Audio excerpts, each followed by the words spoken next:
Mark, I know we're coming up on an hour, but we ain't touched on linebackers. Anybody you're excited about outside of Trotter? Everybody's big on him.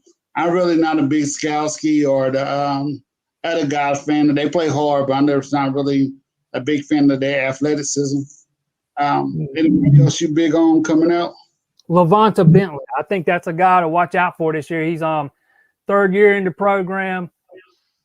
I think he played less than 100 snaps last year. If he's going to take that next step, it's now or never. It's got to be now. Balin Spector, another guy out all spring. There's reps to be had. If Levonta Bentley, he was one of the best, linebackers in the country when he was being recruited.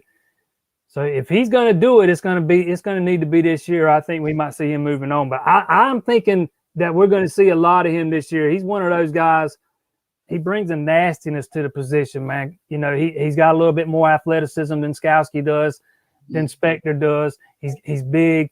He's got some speed.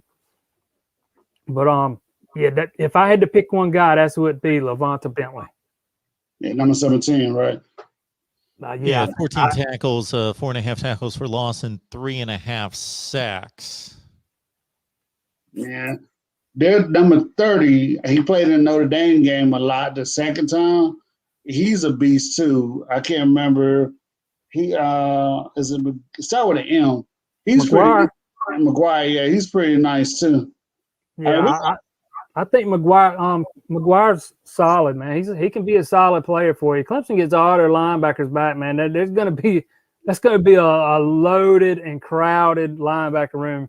It wouldn't surprise me at all if we don't see a guy or two transfer out after the spring, because there's a lot of linebackers on the roster right now, and there's no way they're going to be able to get all of them snaps. Yeah, but I know Mark talked about Trotter in one of his videos, but I'm like, I don't see where he's going to play at this year. I know he's an early enrollee too, but I just don't see where he's going to play at, because, you got Venables, both of his boys moving down to that position. I'm just like, it's going to be hard to keep them guys. Even that receiver, I don't think you're going to keep all of them guys. I think some of them are going to move on to somewhere else after the spring too. So there's not enough balls to go around with that deep group. I think Jeremiah Trotter's going to be an outstanding football player. I just don't think it's going to be as a freshman. Right. Brent Venables asked a lot out of his linebackers, and he does not put them out there until he fully trusts them. And rarely does he trust a true freshman.